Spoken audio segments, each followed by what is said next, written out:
14 సంవత్సరాలు ముఖ్యమంత్రిగా ఉన్న చంద్రబాబు నాయుడు నేను ఇది చేశాను కాబట్టి మళ్ళీ ఇదే పాలన కొనసాగిస్తాను, మళ్ళీ మీరు నాకు ఓట్లేండి అన్నాడు. దమ్ముందా? జగన్మోహన్ రెడ్డి గారు నవరత్నాలు అనే పథకాల ద్వారా రాష్ట్ర ప్రజలందరికీ సంక్షేమ పాలన అందిస్తా ఉంటే ఈ రాష్ట్రం అప్పుల పాలైపోతుంది. పేదవాడికి ఇల్లు ఇస్తే ఊరుకోము, మా కుల రాజధానిది, మా కుల రాజధానిలో సామాన్యులు, పేదవాళ్ళు, ఎస్సీలు, బీసీలు ఉండకూడదని చెప్పి మరి దుర్మార్గంగా కోర్టుకెళ్ళింది నువ్వా కాదా? ఏ రాజధానిది? ఇది ఒక కుల రాజధాని. ఈ ప్రాంతంలో నువ్వేం చేశావు? ఈ రాష్ట్రంలో అమరావతి అనేది ఒక దాన్ని పెట్టి అది భ్రమరావతిగా మార్చి అమరావతి రైతులను సర్వనాశనం చేసింది నువ్వా కాదా? ఇంకా చాలా మంది అక్కడ భూములు కొన్న వాళ్ళందరూ మేము రైతులు అని చెప్తా ఉన్నారు. ఏ రకంగా రైతులు? ఏ రకంగా రైతులు మీరు? అది సాలదన్నట్టు మీరు ఒక సినిమా తీసుకొని, రాజధాని అయినా ఒక సినిమా తీసుకొని, ఫైల్సో నాకైతే తెలియదు కానీ మరి తెలుగు ఫైల్సో ఇంగ్లీష్ ఫైల్సో నాకు అర్థం కాల. ఆ సినిమాను దాన్ని తీసుకొని ఆత్మవంచన చేసుకొని సినిమా తీశారంటే సిగ్గనిపించాలా? ఈ రాష్ట్ర రాజధాని అని మీరు చెప్పినప్పుడు జగన్మోహన్ రెడ్డి గారు గవర్నమెంట్ భూమిలో మరి రాజధాని పెడితే బాగుంటుంది, మనం అవసరమైతే కాదు కూడదంటే ఒక 2-3 వేల ఎకరాల భూములు తీసుకొని దాన్ని డెవలప్ చేస్తే మిగతా భూమి రైతులకు వదిలేస్తే వాళ్ళు డెవలప్ చేసుకుంటారు, లేదంటే వాళ్ళు ఇష్టానుసారంగా వ్యవసాయం చేసుకుంటారని జగన్మోహన్ రెడ్డి గారు చెప్పారు. అలాంటిదంతా వదిలేసి మీరు లక్షల కోట్ల స్కాములు చేసి దాన్ని ఏదో రకంగా మీ కుల రాజధాని చేసుకోవాలని చెప్పి చూస్తా ఉంటే ఎవరు చూస్తా ఉంటారు?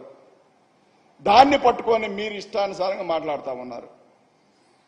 రాజశేఖర రెడ్డి గారు హయాంలో రాజశేఖర రెడ్డి గారితో కలిసి నువ్వు ఎమ్మెల్యేగా, మినిస్టర్గా రాజశేఖర రెడ్డి గారి హయాంలో చేసావు కదా. రాజశేఖర రెడ్డి గారు ఉండగా ఆయన వయసు కదా నీది. ఆయన వయసున్న ఆయన నువ్వు ఆయన కన్న కొడుకుతో చూసి భయపడతా ఉన్నావు అంటే ఆయన కన్న కొడుకును చూసి నువ్వు భయపడతా ఉన్నావు. ఆలోచించుకో ఒకసారి. నందికం సురేష్ అనేవాడు పంట పొలాలు తగలబెట్టాడని చెప్తా ఉన్నావు. మళ్ళీ అడుగుతా ఉన్నా, నువ్వు కావచ్చు, మీ ఆవిడ కావచ్చు, లోకేష్ కావచ్చు, లోకేష్ వాళ్ళ ఆవిడ కావచ్చు, ఎవడైనా మీ టీడీపీ పార్టీలో కూన్కిస్కే గొట్టం ఎవడైతే నాకేంటి, ఎవడైనా సరే సక్రమంగా పుట్టుంటే నార్కో టెస్టులకు సిద్ధమా, నాతో చర్చకు సిద్ధమా? ఒక్కసారి తేల్చుకోవాల్సిన అవసరం చంద్రబాబు నాయుడుకు ఉంది, ఆ పార్టీ నాయకులకు కూడా ఉంది.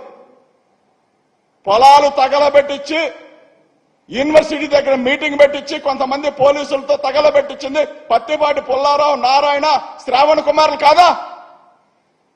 కాదని మీరు ఎవరైనా సరే నార్కో టెస్టులకు సిద్ధమా? లేదా మీ మనవరాల మీద ప్రమాణాలు చేస్తారా మీరు? మీకు ఆ దమ్ముందా? నేను చేస్తా. చేతగాని సేవలని సన్నాసులు మీరందరూ మాట్లాడితే అబద్ధాలు నిజాలైపోతే నిజాలు అబద్ధాలు అవుతాయా? మీరు జగన్మోహన్ రెడ్డి గారిని ఓడిస్తారా? మీరు అంతలా వీరులైతే రండి సింగిల్ గా. చంద్రబాబు నాయుడికి మళ్ళీ చెప్తా ఉన్నా, నువ్వంత వీరుడు సూర్యుడు అయితే, నువ్వు మగాడివే అయితే చంద్రబాబు నాయుడు సింగిల్ గా జగన్మోహన్ రెడ్డి గారిని ఢీ కొట్టి చూడు. ఉడతా భర్తీకి ఒక సబ్బెట్టి పట్టుమని 10-15 వేల మంది లేకపోతే వాళ్ళను చూసుకొని, నీ పెయిడ్ ఆర్టిస్టులను చూసుకొని నీ ఇష్టానుసారంగా నువ్వు మాట్లాడుతూ ఉంటే ఇక్కడ అమరావతి పెయిడ్ ఆర్టిస్టులను పోగేసినట్టుగా అక్కడ కూడా పోగేసి ఇందాక జరిగింది సభ. ఇందాక సభలో ఏం జరిగిందా అంటే నువ్వు 400 మనిషికి 400 ఇస్తానని తీసుకొచ్చావంట. వాళ్ళందరూ తన్నుకొని గొడవాడుకుంటామంటే మా పిల్లలు వెళ్ళి చూసి దాన్ని వాట్సాప్ వీడియోలో షేర్ చేస్తా ఉన్నారు. చూసుకో ఒకసారి. నువ్వు పోగేసిన 10,000 మంది 15,000 మంది ఎట్టొచ్చారు ఒకసారి చూడు. నీదే ఈ భాగవతం. చంద్రబాబు నాయుడు గారు నీ డబ్బహం అనేది దించుతారు 2024లో. 19లో దించారు, శాశ్వతంగా 2024లో కూడా దించుతారు. సిద్ధంగా ఉండు. జగన్మోహన్ రెడ్డి గారు షర్ట్లు మడతేసి కాలర్ మడతేసా, మరి షర్ట్లు మడతేసా టైం దగ్గరకు వచ్చిందంటే ఏనాడు కుర్చీ మడతేస్తాడంట. కుర్చీ దేనికి మడతేస్తారు? నిన్ను మడతేశారు కాబట్టగా 2019 నుంచి 2024 దాకా ఇప్పుడు దాకా కొనూపురితో కొట్టుకులాడుతా ఉన్నావు.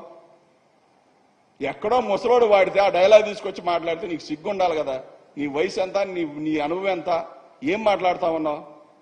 ఎవరిని దొంగలకని చిత్రీకరించాలనుకుంటా ఉన్నావు? ఇలాంటి వాడంట ఈ రాష్ట్రాన్నంట అభివృద్ధి చేస్తానని చెప్తా ఉన్నాడు చంద్రబాబు నాయుడు. నువ్వు, నీ కొడుకు, మీకు దమ్ము ధైర్యం ఉంటే, మీలో ఎవడైనా సత్తా కలిగినోడుంటే నువ్వు ఎంపీగా నా మీద చంద్రబాబు నాయుడు గాని వాళ్ళ కొడుకు గాని పోటీ చేయొచ్చు. లేదు పరుచూరులో మా క్యాండిడేట్ పైన నువ్వు కావచ్చు, నీ కొడుకు కావచ్చు, ఎమ్మెల్యేగా పోటీ చేయండి. నిన్ను ఓడించకపోతే రాజకీయాల నుంచి తప్పుకుంటా. చంద్రబాబు నాయుడు చెప్తా ఉన్నా, నన్ను ఎంపీగా నువ్వు ఓడించు. అక్కడ ఏమి చేశానన్నావు కదా, అర్ధరాత్రి అపరాత్రి రాత్రి 12, 1 గంట 2, 3, 4 అయినా సరే నా ప్రజలకు అందుబాటులో ఉంటూ ప్రతి ఒక్కరు